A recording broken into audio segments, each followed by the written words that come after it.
itatak mo na!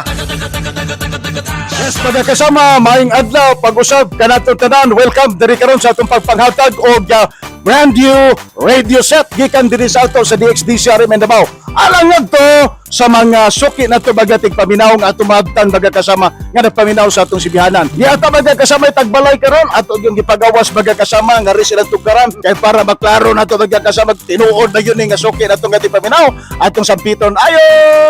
Kinsay atong pangalan, madam? Ako si Fede Guzman Sinalan, Diri sa barangay 20, Gaspi. Gaspi ning atong syudad sa Davao. Ma'am Fe, nagtingog ang radyo da sa inyo ang sud. Unsa man ang istasyon na ginapaminawan ninyo? DXDC 621 kasama mo.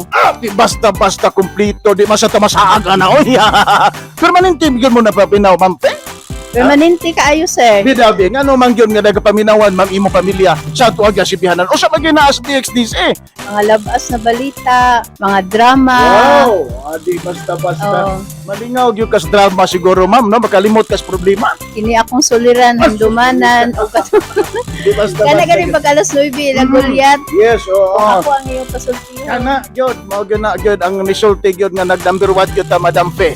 Og tungod na Madam Fe, kinana mo lang ngayon ang imong brand new radio set dawata na.